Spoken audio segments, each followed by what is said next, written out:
The last thing you want to do in MMA is get massive, put on weight, and not really see much strength gains from it. Today, I'm going to go through building size versus building strength, what the actual difference is, and how we can train if you want to get really big, freak strong, or a combination of the both. Most people wonder how it's possible to see smaller athletic guys pushing big numbers, just like me here, pushing 220 kilos for reps on a deadlift at 73 kilos. And I was actually fighting a 66 kg at this time. And a much better example is the famous Anatoly, who carries around a 30 kilo mop and puts loads of massive bodybuilders to absolute shame. Can I try? Try this one? Yeah. What do you say? You want to try this? I just want to try it. All right, let's go.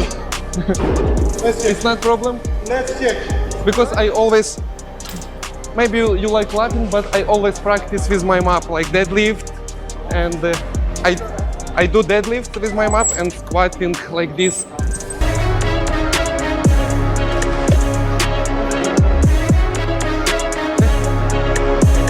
That's what I thought it's heavy, guys.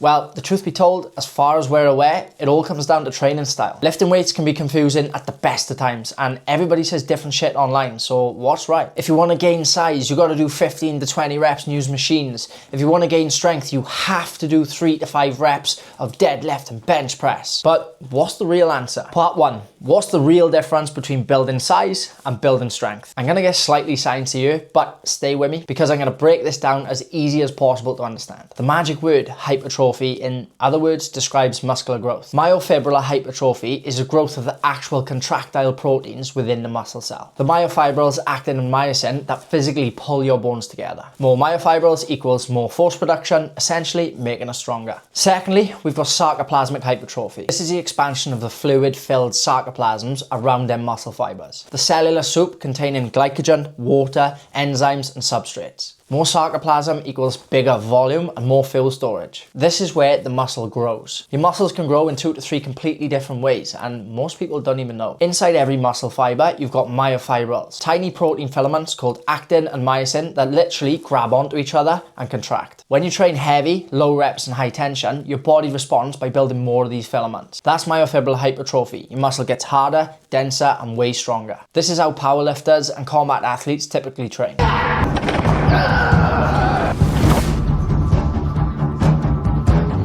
The muscle doesn't always look much bigger, but for good reason. We want to keep power to weight ratio as high as possible, ensuring we can be the bigger, more dominant athlete in our weight class. Surrounding the myofibrils is a fluid called sarcoplasm. High rep pump focus training causes this fluid to expand. The muscle blows up in size and looks full and round, but the actual contractile machinery hasn't changed that much. This is why a bodybuilder can look twice the size as a powerlifter, but the powerlifter can lift considerably more weight. There is also more to take into play like neuromuscular adaptations, but we'll save that for another time. Neither is better, they're just different adaptations to different demands. Heavy, low rep training equals strength, and moderate to high rep training equals size. Although, to be honest, it's not actually that clear cut. Almost every rep actually hits both systems, just in different ratios. For example, when you're hitting a heavy bench press for 3 reps, you're hammering them myofibrils. But your sarcoplasm is still working overtime, delivering energy for that output. It's getting a stimulus too, just not the dominant one. And when you're grinding out 15 reps on a bicep curl, your myofibrils are still doing work too, just not to the same ratio as the sarcoplasm. The overlap is actually partly why periodization exists. Smart programs don't just pick one, they cycle through phases deliberately. Think about it like this: myofibrillar training builds the engine,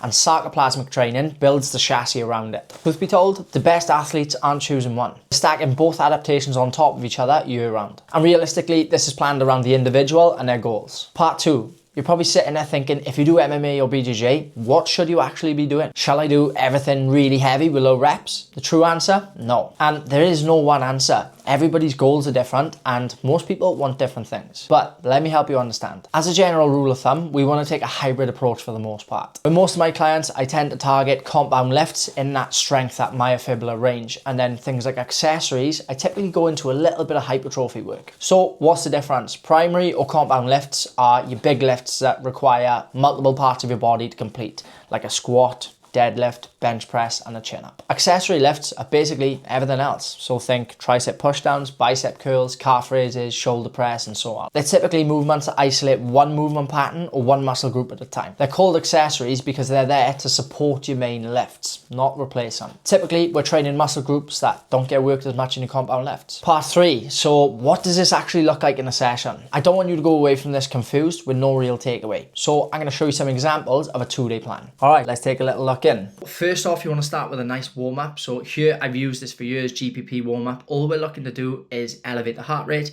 and mobilize key areas of the body, including your shoulders, knees, hips, and spine. As you can see here, we got some lower level plyos going into some deeper tier plyos, right? We always want to keep these first where we've got the most energy.